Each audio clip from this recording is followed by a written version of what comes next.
Bonjour, bonjour. C'est Linda aux commandes pour accueillir Amélie. Salut Amélie. Bonjour. Amélie Carlier et on a eu un peu d'échanges ensemble autour de ce qu'elle a pu vivre. Donc Amélie, elle a une famille nombreuse et elle a un témoignage assez beau à transmettre et j'ai eu envie de lui proposer que nous fassions une vidéo ensemble pour envoyer au monde ce message de cœur qu'elle a à transmettre. Avec plaisir. Hmm.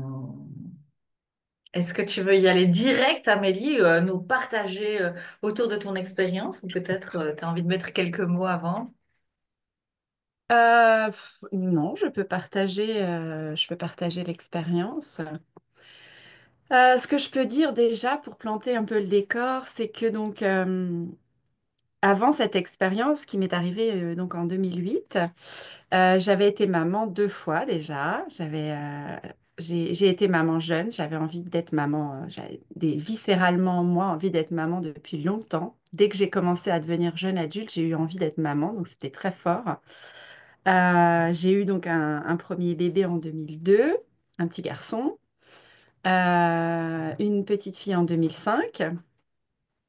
Et donc, je cheminais dans ma maternité avec ces deux enfants qui étaient déjà très éveilleurs, on va dire. Un peu comme tous en fait, hein. Des bons enfants bien éveilleurs qui nous rappellent à ce que nous sommes. Ah bah, en fait, dès le premier, j'ai eu un enfant très éveilleur, avec des besoins très intenses, avec qui dormait pas. Enfin, voilà, les choses vraiment où tu es jeune, tu as 24 ans, tu démarres ta maternité et là, tu tombes direct avec quelque chose de bien intense.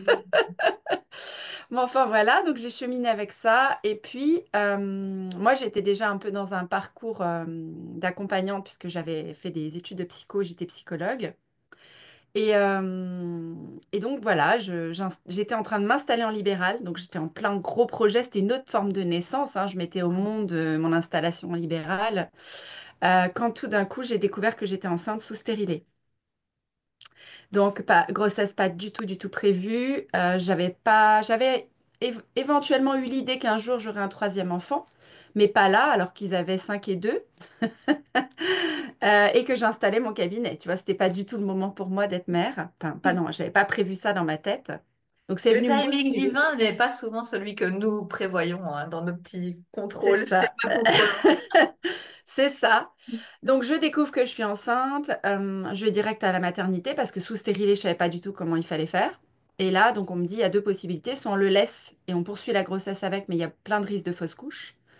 Soit on l'enlève tout de suite, il y a un risque de fausse couche, mais au moins c'est tout de suite, quoi. Et soit ça reste pas, mais au moins on a évité de faire une grossesse pendant 3 4 mois et de vivre une fausse couche. Donc je dis, bah moi je préfère que vous me l'enleviez maintenant, parce que je veux après, si je m'investis dans cette grossesse, j'ai pas envie d'avoir peur toute la grossesse qu'après il se passe quelque chose. Donc ils m'ont retiré le stérilet. Ce bébé a décidé de bien s'accrocher, puisqu'il est resté malgré le retrait du stérilet. Et donc voilà, j'ai commencé à m'investir dans cette grossesse. J'ai pas une seule fois, à un seul moment, je me suis dit j'ai pas envie de le garder. Donc quand même, il y avait une part de moi dans la mère qui voulait quand même accueillir cet enfant, même si c'était pas le bon moment pour moi au départ. Et bon voilà, donc grossesse difficile avec énormément de nausées. Donc vraiment les 3 4 premiers mois très handicapée par les nausées. Et puis, bah, cette grossesse se poursuit. Je tombe en amour avec ce bébé avec lequel je communique. Je faisais de l'aptonomie. J'avais commencé l'aptonomie déjà pour mon deuxième bébé. Donc, on rentre en lien. C'est de plus en plus fort. Et voilà, j'ai hâte d'accueillir cet enfant. Je prépare un accouchement à domicile parce que j'avais encore jamais pu le faire avant et que c'était vraiment quelque chose qui me correspondait dans l'accueil naturel à la maison. Enfin, voilà, avec mes deux autres petits bouts qui étaient là, etc. Et voilà, et en fait, ben, l'été arrive, le moment où je devais bientôt accoucher, puisqu'il est né 2 semaines et demie avant terme. Et là, on va à une kermesse d'école, et mon fils aîné attrape une gastro carabinée. Plein de gens de l'école sont malades, une gastro d'été, donc très forte, avec vraiment des symptômes intenses. Et moi, je pense même pas à ça. En fait, je soigne mon bébé, mon petit, enfin mon garçon et tout. Et en fait, ben, après ça, une dizaine de jours après ça, moi, je me mets à avoir des douleurs abdominales intenses. Et comme j'avais déjà accouché 2 fois, je savais que c'était pas des douleurs d'accouchement qui démarrent, c'était autre chose. Et donc, bah, je finis par aller aux urgences parce que fièvre plus douleur abdominale. Et comme j'étais enceinte, j'avais quand même des inquiétudes. Donc voilà, ils m'ont gardée toute la nuit, ils m'ont mis sous space-fond pour calmer les douleurs. Alors, ça a été très désagréable parce qu'ils m'ont pas cru. Ils croyaient que j'avais l'accouchement qui démarrait. Je leur disais, mais non, j'ai déjà accouché 2 fois, je sais que c'est pas ça, c'est autre chose. Là, ma douleur, c'est pas la même. Puis j'ai de la fièvre quand même et tout. Ah bon, alors ils m'ont testé tout un tas de trucs. Moi, je leur disais, c'est une gastro. Mon fils a eu une gastro il y a quelques jours. Enfin, je sais que c'est une gastro à tous les coups. Et on m'a pas cru, mais bon, voilà, on m'a gardé. Et puis, ben, dans la nuit, à 5 heures du mat, là, les contractions sont arrivées. Et là, j'ai reconnu que c'était le début du travail. Donc, j'ai appelé, ils sont venus m'examiner. Ils m'ont dit, ben, vous êtes déjà à 7. Donc, en fait, ça s'est fait à une vitesse incroyable. J'ai pas eu le temps. J'ai rappelé ma sage-femme en disant, est-ce que je peux sortir d'hôpital et venir accoucher à la maison? Tu crois qu'on a le temps et tout? Elle me dit, non, mais là, si tu as été aussi rapidement à 7, je crois que ça va être compliqué. Le temps que j'arrive, elle avait 1 heure de route et tout. Elle me dit, bon, bah écoute, c'est comme ça. La vie a fait que tu t'accoucheras pas à la maison, tu accoucheras à l'hôpital, c'est comme ça. Bon, donc voilà, je rappelle mon mari qui était reparti la nuit chez nous avec les enfants. Il revient. J'accouche. Un accouchement, alors à l'hôpital certes, mais j'ai pu accoucher sur le côté dans la position que je voulais, etc. Seulement, première fois que ça m'arrive, le placenta ne veut pas sortir. Donc, bébé sur moi, qui tète, on essaie de le faire téter pour que l'utérus se contracte et tout, enfin voilà. Et une demi-heure passe, toujours pas de placenta qui sort, et on commence à me dire que s'il sort pas, je vais passer au bloc. Donc voilà, la peur qui monte, etc. J'avais pas du tout envie d'aller au bloc. Et là, ils me disent, bon, allez, une dernière fois, on essaye, tu pousses, tu pousses, tu pousses pour essayer de faire sortir ce placenta. Et là, j'avais déjà l'épuisement de l'accouchement. J'avais quand même été malade avec de la fièvre et tout, donc j'étais vraiment épuisée. Et là, elle m'appuie sur le ventre comme une folle en plus, donc ça m'a détruit le ventre à ce moment-là. Et enfin, le placenta sort et moi, je tombe dans les pommes. Voilà, ça s'est fait comme ça, cet accouchement. Donc, après cet accouchement, ils lui ont fait tout un tas d'examens au bébé pour voir si lui, il n'avait pas d'infection, vu que j'avais eu de la fièvre la veille, etc. Tout ça. Donc, pas de problème, pas d'infection, tous les résultats sont bons. Au bout de 2 jours, je demande à sortir pour vite rentrer chez moi parce que j'aime pas être à l'hôpital et que mes 2 autres bébés m'attendent à la maison. C'était pas tout à fait le projet en plus. Voilà.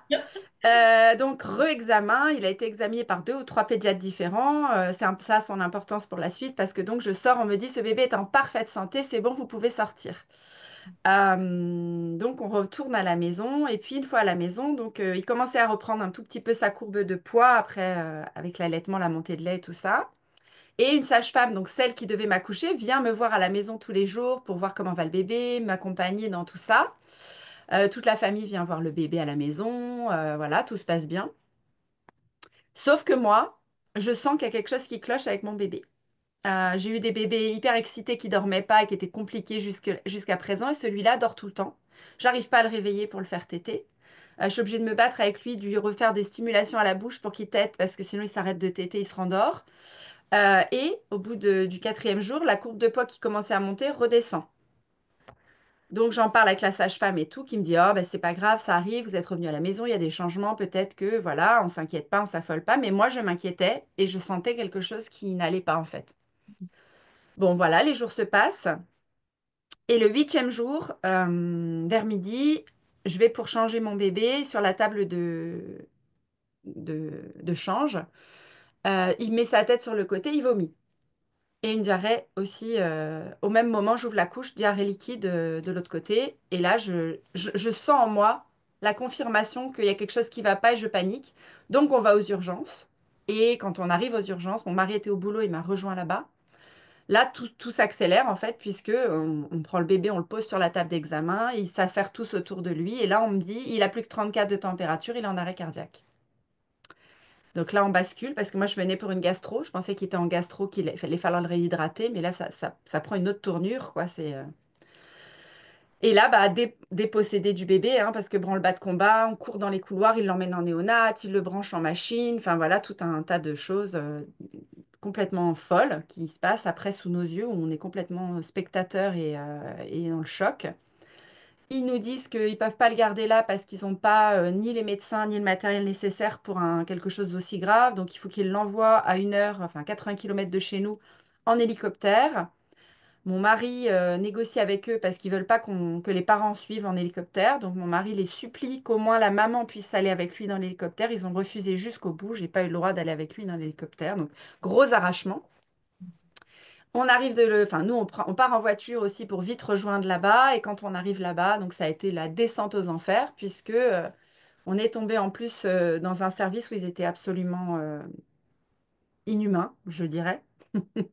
Pour te donner un exemple, on arrive complètement paniqué. J'avais tiré mon lait dans la voiture. Enfin voilà, tu vois, dans la panique, on savait pas comment allait notre bébé. On n'avait pas de nouvelles depuis 1 heure.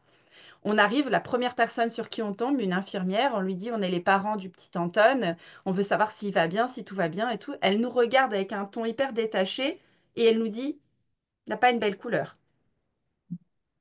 T'imagines de recevoir ça quand t'es parent et que t'es dans cet état d'inquiétude?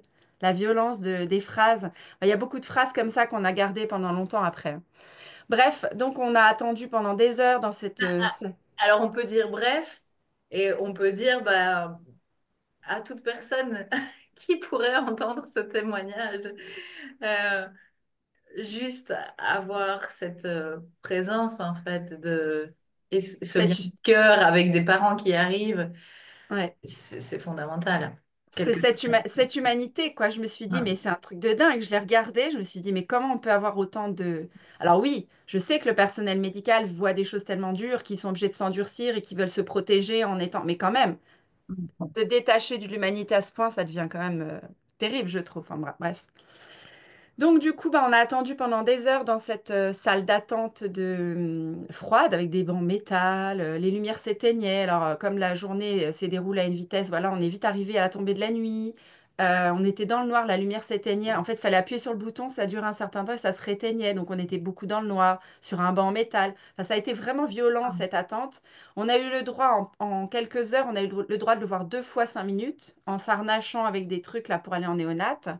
Oui, oui, et rappelons aussi que tu es à ce moment-là une maman en postpartum récent, hein, donc Ouais, 8 jours, et- huit voilà, jours donc et allaitante, donc j'allaitais, je tirais mon lait, tu vois, en me disant que dès qu'il va aller mieux, je vais pouvoir reprendre mon allaitement. Enfin voilà, il y a vraiment tout un tas de choses, c'est très très très dur.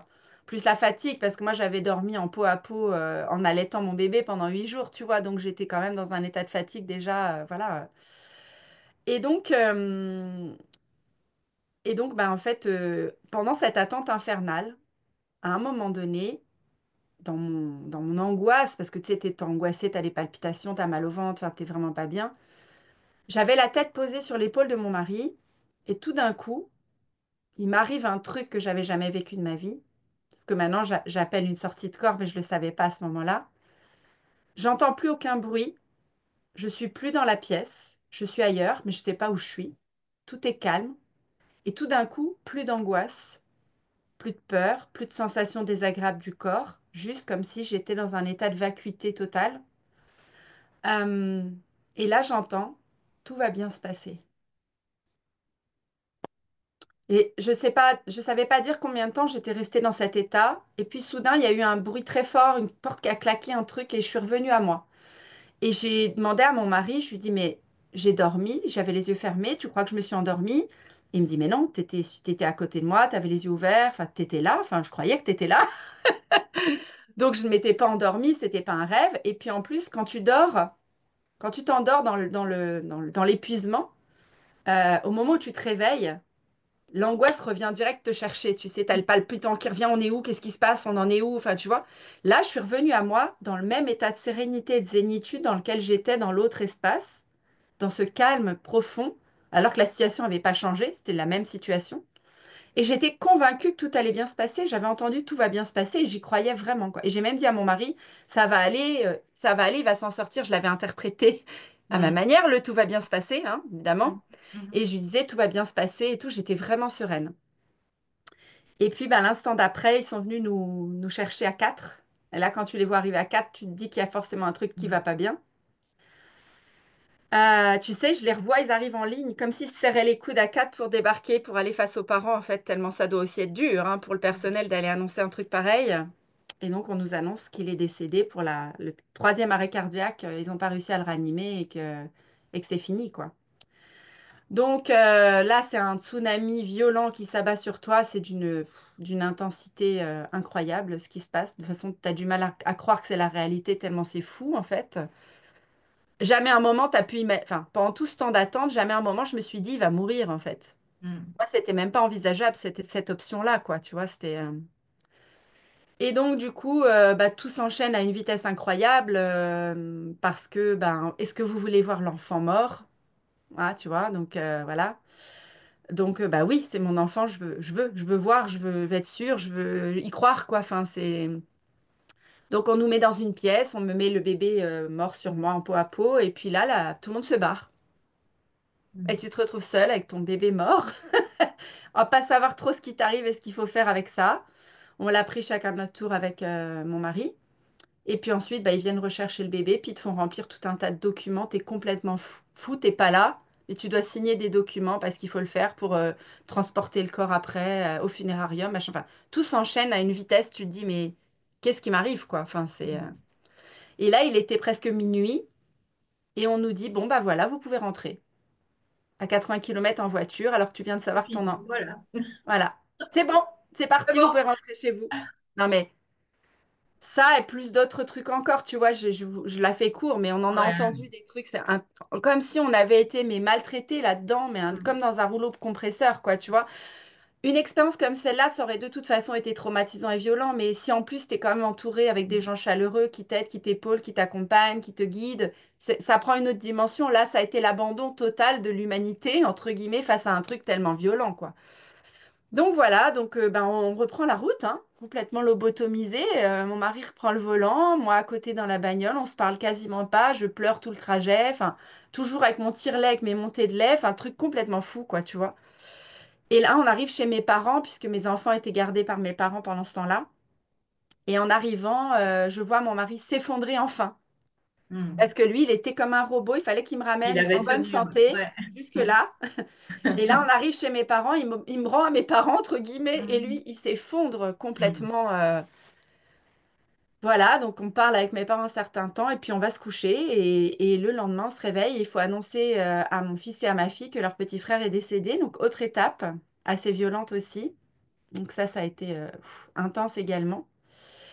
Et puis bah, après, dès le lendemain, je commence à avoir ce que j'appelle des téléchargements. C'est-à-dire que là, ça descend et on se met à me parler et j'entends des choses. J'entends pourquoi il est venu dans ma vie, pourquoi ça m'est arrivé, qu'est-ce qui va se passer pour moi, à quoi ça va m'amener plus tard. Mais vraiment, j'avais des choses très très claires et très très précises qui descendaient. Oui. Et aujourd'hui, tu dirais que cette voix qui te parle, est-ce que tu l'associes à quelque chose ou tu te parles de toi à toi? Comment tu le vois aujourd'hui? Non, j'ai l'impression que c'est plus des guides qui m'envoyaient des messages pour m'aider en fait à traverser ce truc, quoi. J'étais pas seule, j'étais accompagnée, guidée. Je me suis pas sentie seule en fait, du Mhm. tout. Mhm. C'était violent, douloureux, tout ce qu'on veut, mais je me sentais pas seule. J'ai eu l'impression on m'a tout le temps mis sur mon chemin les bonnes personnes, éthérées ou incarnées, mais que j'ai jamais été toute seule avec Mhm. ça, tu vois. Mhm.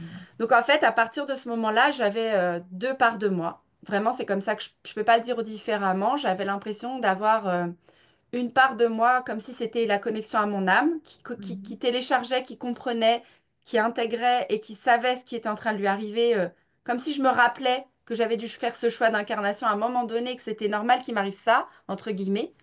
Et une autre part de moi qui était la mère incarnée humaine, à qui on venait d'arracher le tout petit bébé, avec qui elle était en fusion depuis 8 jours. Et là, c'était d'une violence inouïe, quoi. C'était comme Mhm. si on m'avait arraché des tripes. Enfin, c'était d'une... Ça, plus le lait qui continuait de De lait, couler, ouais. qui a continué de couler avec les tétés qui te rappellent bien que tu n'as plus de bébé là sous les bras pour lui donner à boire. Enfin, Et les deux petits qui sont là aussi, dont il faut s'occuper. Hein, et les deux petits Puis alors, ma fille de 3 ans, pouf, m'a dit des trucs. Ça a été quelque chose aussi parce que il fallait pouvoir accueillir cette souffrance et la libérer pour que ça puisse circuler et pour pouvoir guérir. Et il fallait aussi ne pas se laisser trop aller pour ces enfants qui étaient là et qui avaient besoin de leur mère aussi. Donc c'était très très complexe. Et ma fille me disait des choses qui me fendaient le cœur parce que elle commençait déjà à se projeter, à se transposer à ma place. Donc elle me disait, maman, quand moi j'aurai un bébé qui mourra, tu crois que moi aussi j'aurai du mal à arrêter mon lait de couler? Je me disais, mais pourquoi elle commence à penser qu'il va lui arriver la même chose, tu vois, ça me faisait mal. Je me suis mise à perdre mes cheveux, j'ai eu des tonsures sur les côtés avec le choc et tout ça. Et elle me disait, maman, moi aussi, je perdrai mes cheveux quand mon bébé sera mort. Tu vois, elle arrêtait pas de me dire des choses comme ça. Donc pour moi, c'était. Je lui disais, mais non, mais ma puce, la plupart des mamans, leur bébé meurt pas. Regarde, moi, je t'ai eu, j'ai eu ton frère. Il y a plein de mamans autour de nous qui ont des bébés, ils meurent pas. Je lui dis, là, c'est vraiment un accident de la vie, ça arrive, mais ça va pas t'arriver forcément à toi. Enfin, tu sais, c'était vraiment dur, quoi, de voir cette petite puce de 3 ans me dire des trucs pareils. Et puis elle qui adorait jouer à la poupée et qui donnait le sein à son bébé pendant que je donnais le sein à son frère, elle le portait en écharpe et tout ça. À partir de ce moment-là, elle s'est interdite, elle ne jouait plus, elle voulait plus jouer à la poupée du tout, du tout. Elle a rejeté la poupée, tu vois, et elle a plus jamais rejoué à la poupée, quoi. Donc il y a eu des choses comme ça pour moi en tant que mère aussi qui étaient douloureuses pour mes enfants, tu vois, c'était fort. Et donc, j'ai cheminé avec ces deux parts de moi-même, cette part incarnée en souffrance plus, plus, plus. J'ai appelé très vite un thérapeute qui m'avait déjà accompagnée pour qu'il m'aide les jours suivants et que je puisse aller le voir, aller déposer cette souffrance-là et en faire quelque chose pour réussir à m'en remettre pour mes enfants. Euh, et puis, de l'autre côté, bah, j'avais tout ce qui descendait, que j'arrivais à partager avec mon mari et un peu avec mes parents. Mais je voyais bien que pour eux, c'était bizarre, cette histoire, quoi. Ils me regardaient un peu de côté en se disant, elle pète un boulon, elle est en train de devenir Et le le thérapeute, choc. c'était un thérapeute ouvert à ces Non. dimensions-là? Non, c'est Non, ça. à l'époque, j'avais un Mm. thérapeute psychanalyste, donc lui, je pouvais Oui, pas. ouais, Je lui parlais de ma souffrance, mais je lui parlais pas de tout ça parce que je me ouais, suis dit, va dire, elle est en train de se dissocier, elle devient schizophrène ou ouais. je ne sais quoi. Oui, et puis c'était il y a un certain nombre d'années, ça je pense que c'est important de le dire Ouais, aussi. ouais, Aujourd'hui, on a plus de thérapeutes ouverts à d'autres ouvert. Mm. dimensions. Ouais, c'était en 2008, hein, c'est sûr que c'est pas la Oui, même époque non plus. oui. Donc du coup, j'ai pas pu parler de ça avec le thérapeute, mais des fois je disais à mon mari, tu sais, je sais pourquoi il est venu, tu sais, je sais que machin, et j'expliquais tout ce qui me traversait, et je voyais bien que enfin, mes parents, mon mari me regardaient d'un air de dire, c'est bizarre ce qu'elle est en train de vivre là, mais bon, ça a l'air de l'aider, donc Mhm. on va pas trop s'en mêler, on va pas trop lui dire que c'est bizarre ou que c'est pas normal, on verra bien ce que ça va donner, quoi. Et à partir allez, je sais pas combien de jours, j'ai commencé à avoir des signes concrets dans la réalité, sans arrêt, de la présence de l'âme de mon bébé. Tu lui avais demandé ou pas? Non, Non, ok, c'est venu non. spontanément. Bah oui, parce qu'à l'époque, j'avais pas cette ouverture-là. J'avais Ok, pas cette d'accord. ouverture spirituelle. Donc, ça me serait même pas venu à l'idée de lui Mm. demander un signe ou quoi que ce soit, si tu veux. Et donc voilà, ça s'est enchaîné. Alors un premier, un deuxième. Et c'est des signes que je constatais pas toute seule. C'est ça qui était génial. Parce que si ça avait été que moi toute seule, je me serais dit que c'était encore moi qui avais des hallucinations, tu vois. Enfin, Mm. mais il y avait tout le temps quelqu'un avec moi. À un moment, c'était avec mon mari, à un moment, c'était avec ma mère, à un moment, c'était avec ma meilleure amie. Et du coup, je disais, mais tu l'as vu, t'as vu, tu t'en es rendu compte aussi, je suis pas folle. Enfin, Mm. et en fait, quand ça s'enchaîne comme ça, une fois, tu peux croire que c'est une coïncidence, deux fois, trois fois, et à un moment, Mm. tu te dis, non, mais là, il y a quand même un truc. Et en fait, voilà, ça a commencé comme ça.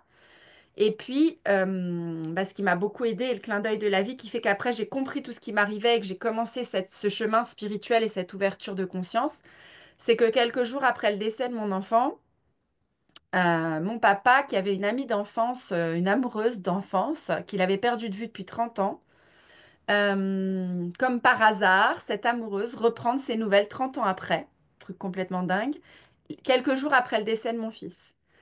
Et là, il lui dit qu'on est en train de vivre un drame familial, que sa fille vient de perdre son bébé, etc. Et elle lui dit, donc elle avait fait des études de médecine, elle était médecin, mais elle avait arrêté d'exercer en tant que médecin, elle était devenue thérapeute et elle travaillait sur les états de conscience modifiés, sur des accompagnements holistiques, spirituels, etc. Et donc, elle commence à dire à mon père, si ta fille a envie d'échanger avec quelqu'un sur tous ces thèmes, qu'elle n'hésite pas à me contacter. La graine était plantée là.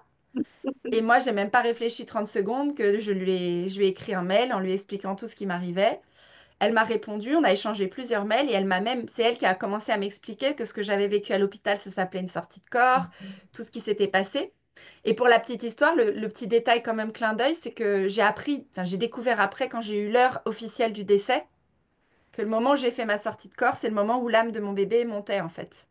C'est-à-dire que j'ai fait un bout de chemin avec lui quelque part dans l'ascension et puis à un moment, bah, moi, j'ai pas pu aller plus loin parce qu'il fallait que je revienne dans ma vie incarnée et lui est parti et je me demande même si c'est pas lui qui m'a dit tout va bien se passer quoi. Tu vois, je sais Mhm. pas en fait, mais Mhm. donc voilà. Et donc bah, j'ai entamé ce chemin avec elle. Elle m'a accompagnée pendant un certain temps. Elle m'a fait découvrir les états de conscience modifiés. Elle m'a fait découvrir plein de choses que j'ai compris grâce à elle. Et toute cette canalisation que j'avais à ce moment-là, elle a pris du sens parce que j'ai pu l'intellectualiser et comprendre ce que je vivais à travers ça. Et puis, bah, dans ces états de conscience modifiés, j'ai reconnecté l'âme de mon bébé.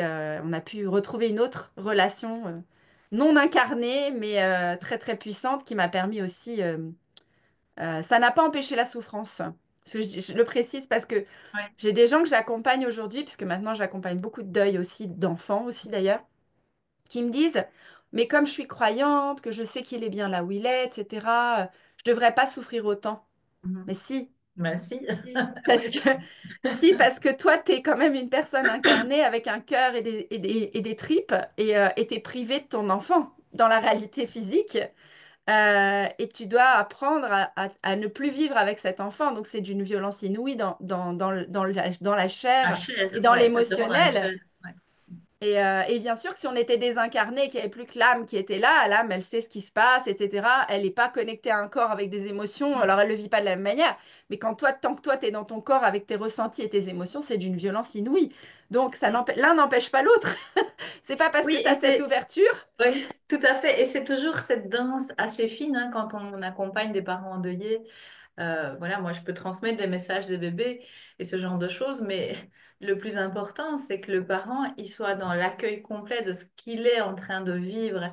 Et c'est pas en allant chercher non-stop des messages, en fait, que ça va se passer. C'est vraiment là, dans cette chair-là, même si ça fait mal. Et enfin, je pense que toi, comme moi, quand on va accompagner, justement, ben, on va soutenir le parent à ce qu'il puisse vraiment Vivre. descendre en lui et vivre ce qu'il a à vivre. Mm. Même si on peut avoir des messages et des choses autres qui vont soutenir, hein, parce qu'on pourrait dire que tout concourt à l'amour, et donc que tout soutient, en fait, ces prises de conscience. Mais c'est quand même dans le corps que ça se passe, c'est incarné, en fait. C'est ça, c'est ça. Et puis, par expérience, du coup, pour avoir accompagné maintenant quand même beaucoup de parents, euh, on voit de tout, hein. On voit des gens 20 ans après le deuil qui sont au même point, Ouais. Ah, qui n'ont c'est pas d'accord. bougé d'un iota depuis le décès. Parce Hmm. qu'en fait, si on fige et qu'on bloque justement le processus, souvent en partant dans le mental, alors Hmm. c'est des parents qui ont des chevaux de bataille, de la colère contre un médecin, de la colère contre Hmm. quelqu'un, et ils s'enferment dans ce mental et dans cette colère-là. Et en fait, tout le processus de deuil est bloqué, gelé par ce Oui, truc pour ne pas bloqué. ressentir l'aspect souffrance, en fait, hein, Mm, c'est mm, vraiment, oui, et c'est tout à c'est fait ça. compréhensible à un certain niveau. Voilà. Ah bah, de Même toute si façon, on... chacun se Ouais, dépatouille comme il peut avec un truc ouais, pareil, hein. Je veux ouais, dire, il n'y a aucun jugement à avoir, mais par contre, c'est triste parce que du coup, ils peuvent pas faire leur cheminement et du coup, ils restent coincés dans cette souffrance. En fait, plus longtemps on bloque, plus longtemps on va y rester coincé. C'est ça le message, quoi. C'est-à-dire que ouais. oui, c'est désagréable de la traverser. Oui, c'est désagréable de la ressentir. Je sais pas combien de temps j'ai pleuré, mais des pleurs de tu vois, la souffrance forte qui sort du corps quand tu pleures comme ça avec des gros sanglots. J'ai pleuré, j'ai ma meilleure amie qui a été là pour moi et qui a eu une patience incroyable. Je pouvais lui re-raconter ma souffrance, repleurer. Elle était toujours là, tu vois. Elle est venue avec moi à la morgue. Enfin, tu as des personnes comme ça qui sont tellement soutenantes que ça te permet de pouvoir oser te déposer aussi avec toute cette souffrance-là. Et puis à un moment donné, à force de l'évacuer, elle s'allège. Elle Mm. s'allège de plus en plus et à un moment donné, bah, il y en a de moins en moins, il y en a de moins en moins, et tout d'un coup, ben, l'élan de vie, la joie, l'amour pour les autres personnes qui sont encore là, etc., reprend le dessus et tu reprends ta vie, en fait. Alors que Mm. si tu peux pas passer ce processus-là, tu es embarqué en permanence, coincé dans une espèce de tourbillon d'émotions qui ne sort jamais, et tu Et de la restes figé survie, dedans. surtout. Ouais, de Ouais. la survie, ouais, suite au décès, tout à fait. Mm. Et alors, pour la petite histoire, donc moi aussi, quelque part, j'avais de la rancœur ou de la colère contre l'hôpital parce que j'avais vécu de la maltraitance là-bas quand même. Enfin, moi, je le vivais comme de la maltraitance, hein, ce qu'on nous a fait vivre. Et en fait, j'ai choisi d'en faire quelque chose de constructif. Un mois après le décès de mon fils, j'ai écrit un courrier au directeur de l'hôpital. Un courrier en CNV, très centré, où je lui expliquais mon vécu de ce qui s'est passé et je lui remettais des phrases entendues entre guillemets, pour que ce soit très factuel de ce qui s'était. Puis qu'il puisse, en lisant ça, se dire, putain, c'est vraiment fort quand même ce qu'ils ont vécu. Là, c'est grave, quoi. On ne dit pas des choses pareilles à des parents. Enfin, qui puisse conscientiser le truc, tu vois. Et je l'ai fait à la fois parce que moi, j'avais besoin quand même de libérer ce que j'avais vécu, mais je l'ai fait aussi parce que ça, c'était mon petit côté psy. Je me dis, mais il faut pas qu'il y ait d'autres parents qui vivent un truc pareil. En fait, c'est pas possible. Il faut que ça s'améliore, quoi. C'est pas. Je me suis dit, moi, je suis quelqu'un qui a travaillé sur soi, qui est quand même assez équilibré de base. Ça a été d'une violence inouïe. Quelqu'un qui n'a pas la chance d'être si équilibré ou qui n'a pas les mêmes fondations que moi, qui vit un truc pareil, on peut devenir dingue, quoi. C'est fort quand même. Donc, j'ai écrit ce courrier. Le directeur de l'hôpital, quand il a reçu mon courrier, m'a appelé le jour même, tellement il était chahuté quand même par mon courrier. Et il m'a dit, écoutez, Madame Carlier, ce serait bien qu'on se rencontre, venez me voir, faut qu'on en parle, c'est pas possible de rester là-dessus. Donc ça m'a demandé énormément, mon mari m'a accompagnée, ça m'a demandé énormément de retourner sur les lieux un mois après, de rentrer dans cet hôpital. Enfin, ça a été vraiment très très dur, mais je suis allée au bout de ma démarche. Il nous a reçus pendant un certain temps, on a beaucoup discuté. Alors, il était à la fois dans je comprends et je suis désolée, et à la fois il défendait un peu son équipe en disant oui, vous êtes restés si peu de temps, ça a été tellement fulgurant. L'équipe n'a pas eu le temps de s'attacher à votre famille et d'être dans l'empathie. Excuse-moi, moi quand je suis dans l'empathie, je le suis dans l'instant en fait. J'attends pas 3 heures de m'attacher aux gens pour pouvoir être dans l'empathie. Enfin bref, j'ai trouvé que c'était un peu des excuses, mais en même temps, je comprenais qu'il essaie de défendre son équipe, tu vois. Enfin. Mais moi, j'ai surtout insisté. Je lui ai dit, écoutez, j'ai regardé votre service néonat. Il n'y a pas de psychologue dans ce service. Un service où on côtoie la mort tous les jours. Un service où il se passe des choses tellement violentes et lourdes. C'est pas possible qu'il n'y ait pas de psy. Il me dit, oui, je sais, Ouais. on est en train d'en recruter une. Donc voilà, il s'est un peu justifié aussi. À nouveau, on était en 2008, hein. On va le C'est ça, rappeler. c'est ça. L'approche du deuil en périnate en 2008 était quand Voilà. même assez différente d'aujourd'hui. Voilà, c'est ça. Et en fait, je lui ai quand même sorti une anecdote, ce qui est dingue, hein, c'est que dans mon trauma, quand je revoyais ces 4 personnes arriver pour nous annoncer le décès de mon fils, et parmi les 4 personnes, il y avait une petite jeune. Je ne sais pas si c'était une interne, une infirmière. Ils avaient tous des blouses de néonat et on ne voyait pas qui était qui. Ils sont même pas présentés. D'ailleurs, je n'ai pas su qui était qui, en fait.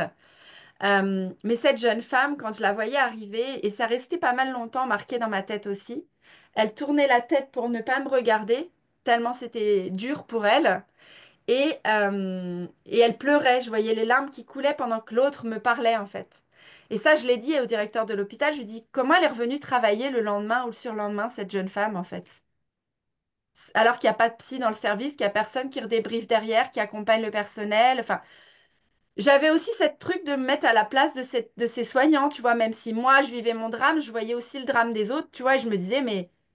Et tout ça, il l'a entendu, quoi, tu vois, il a entendu le truc. Et en fait, j'ai surveillé le service pendant les mois qui ont suivi. Je me suis dit, si je vois pas arriver de psy dans les mois qui viennent, je vais rattaquer, hein, il n'y a pas de raison. Et en fait, quelques temps plus tard, j'ai vu effectivement que il y avait un nom de psy qui était enfin arrivé dans le service et que, voilà. Donc, si tu veux, moi aussi, j'avais cette colère et tout, mais j'ai la chance quelque part d'avoir eu la possibilité et d'avoir eu l'élan d'en faire quelque chose de constructif, quoi, et qui puisse servir à d'autres après. Et comment tu dirais, parce que donc il y a cette brèche, hein, cette ouverture de conscience, ces téléchargements comme tu les appelles, puis cette écoute du subtil, et puis ben, la mère incarnée qui vit cette souffrance, qui a 2 enfants dont elle doit s'occuper, il y a le mari, enfin bref, il y a tout, quoi, la vie. Et comment tu dirais que cette jonction, Boubou, entre les deux aspects, parce que je le sens dans ce que tu exprimes, combien c'était scindé au point de départ. Mm, mm, J'imagine mm, mm, bien mm. des moments de méditation où bout, tu t'en vas et tu vis des choses, et puis bam, il faut s'occuper quand même de ce qui est là dans la matière. Et comment cette jonction s'est faite pour toi? Je dirais que c'est comme si... Alors, il y a eu deux phénomènes. Le phénomène de la partie qui était connectée qui plus elle comprenait intellectuellement ce qu'elle vivait, plus elle arrivait à redescendre, rassembler avec le reste. Ok. Et puis la partie souffrante, au plus elle libérait et elle guérissait, au plus elle se ramenait aussi. Et c'est comme si elles se sont petit à petit progressivement rapprochées, c'est comme ça que je pourrais le dire maintenant, et qu'à un moment donné, bah, ça s'est redevenu unifié, quoi. Et fusionner, oui, c'est Ouais. ça. C'est Mm. comme ça que je pourrais le dire avec des mots, je crois. Ouais. Mm. Ça a pris un peu de temps, je saurais même pas dire par contre, tu vois, dans le timing. Alors ça, c'est un truc curieux aussi quand tu vis des traumas comme ça, l'espace-temps. Ça Mm. m'a vraiment fait découvrir que l'espace-temps n'existe pas. Mm. Parce qu'en fait, pendant plusieurs semaines, plusieurs mois, je dirais même, les premiers mois, le temps était complètement distordu pour moi. J'avais l'impression que les heures ne passaient pas. Comme si j'étais figée, coincée une faille temporelle et que ça bougeait plus. Et les gens me disaient, tu verras, avec le temps, ça va aller mieux, avec le temps, tu auras moins mal, avec le temps, tu vas guérir. Sauf que moi, le temps, il passait plus. Mm. Donc je me disais, mais s'il faut que j'attende que le temps passe pour aller mieux, en fait, je vais jamais aller mieux parce que le temps, il passe plus. C'était Mm. vraiment très, très bizarre comme sensation. Avec le recul, on va dire que l'année avant le décès et l'année après le décès, c'est flou. Il y a plein de mémoires, de souvenirs qui sont pas très clairs et flous. Comme s'il y avait eu une distorsion vraiment qui s'était produite pendant cette période-là, quoi, tu vois. Comme s'il y avait eu une faille au milieu et que ça avait laissé des séquelles, entre guillemets, au niveau mnésique, entre l'année d'avant et l'année d'après, quoi. Oui, alors ce qui se passe aussi, c'est que quand on a de réelles ouvertures, en fait, tu gardes pas de traces. Euh, Mm. parce que tu vis le maintenant, en fait. Donc, il n'y a plus ces côtés mnésiques. Et voilà, c'est vraiment, ça, c'est une réalité, puisqu'on est hors temps, hors espace pour de Oui. vrai. Enfin, pour de vrai, dans l'espace de la réalité, de l'ouverture, on est hors temps, Mm. hors espace. Et Mm. donc, quand tu goûtes à ça, ben, en fait, tu gardes pas de traces. Oui. En plus de l'aspect traumatique, en fait. Tu vois, parce Mm. que il peut y avoir l'aspect traumatique où il y a une forme de détachement qui se met en place, ce genre de choses, mais il y a aussi vraiment dans l'ouverture, ça, on ne garde pas, en fait. Ouais. Alors ça a été juste un peu compliqué parce que du coup, bah, mes enfants qui maintenant sont grands, hein, j'ai deux jeunes adultes à la maison, des fois me posent des questions sur leur enfance, des trucs et tout ça. Et quand ça se situe autour de ces 2 années-là, 2, 3 années-là, des fois je réfléchis, je dis mince, comment ça s'était passé déjà? J'arrive pas à retrouver la mémoire de certaines choses, tu vois. Alors que je suis quelqu'un qui, je me rappelle énormément de détails, de choses très sensorielles et très détaillées de ma vie, même enfant, tu vois. Mhm. J'ai une mémoire très, très précise et très forte. Et du coup, ça me fait bizarre d'avoir ce flou artistique sur cette période-là de ma vie. Maintenant, je l'ai accepté, je sais que c'est comme ça, je lâche prise et c'est OK, tu vois. Mais par contre, c'est quand mes enfants, des fois, me posent des questions, je leur dis, tu sais, c'est dans la période autour d'Anton et j'arrive pas à me souvenir de ça, quoi. Donc, ils savent, c'est comme ça, bon, bah voilà, mais Et les deux enfants, parce que tu as eu deux enfants dans la suite, ouais. comment ça s'est passé la grossesse? Juste peut-être en quelques mots, parce qu'on arrive à la fin de cette vidéo, mais juste pour pouvoir nous parler en fait de comment c'est possible d'accueillir à nouveau le petit Mm, être qui arrive et boum, ce que ça a mm, bien réveillé. mm. Alors, l'enfant suivant est arrivé par surprise aussi.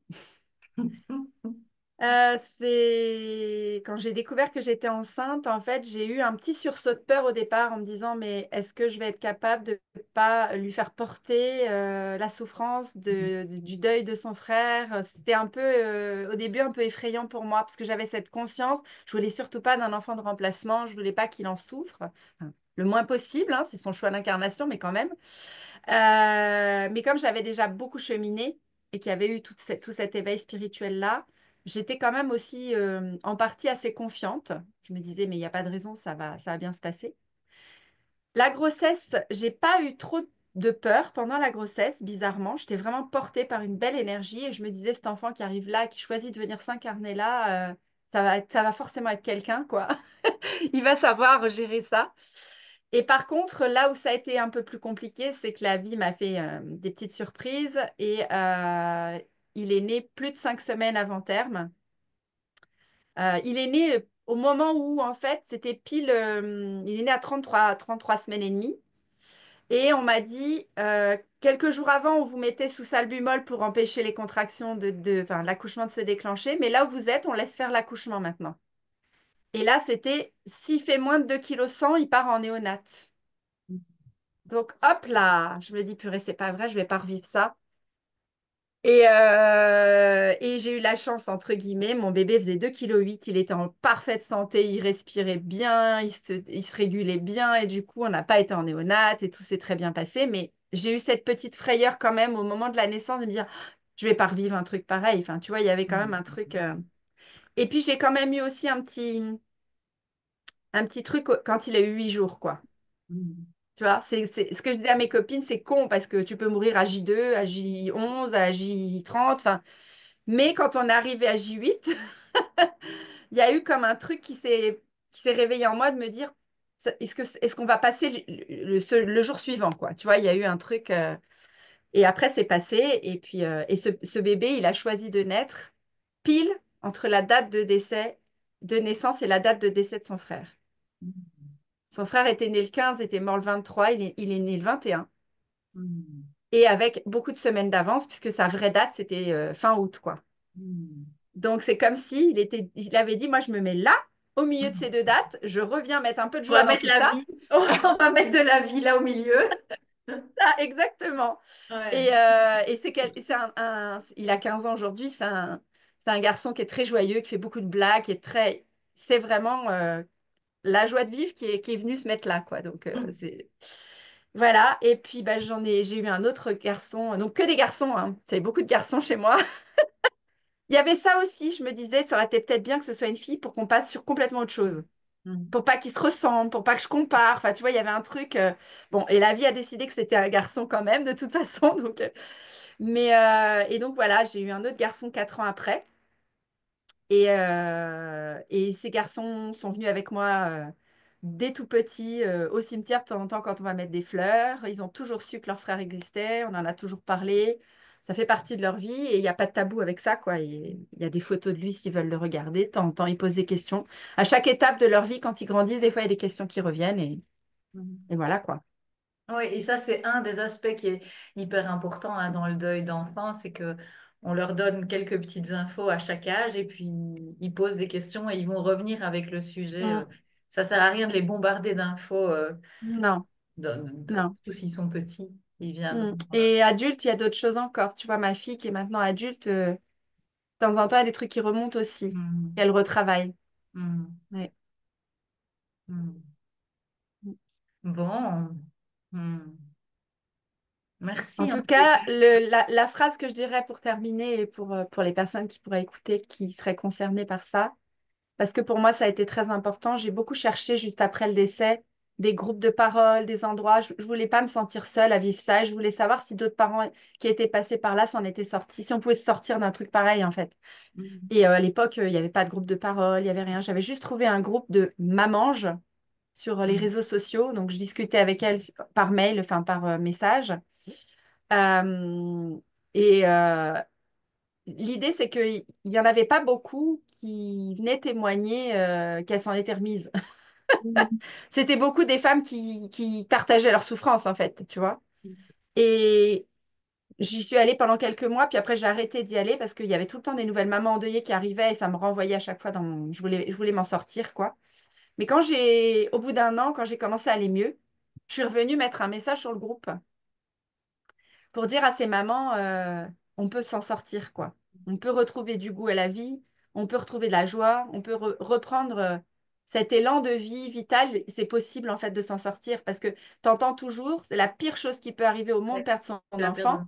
Ouais. et on ne peut pas s'en sortir. On va forcément garder des séquelles toute sa vie. Alors, je dis pas qu'il n'y a pas des petits moments au moment de la date anniversaire, certaines années plus que d'autres, où j'ai pas de la tristesse qui remonte un peu ou des choses comme ça, mais globalement, dans ma vie, je vais bien. Je vais Mm. bien, je suis joyeuse, je suis heureuse de vivre, je suis contente d'être là.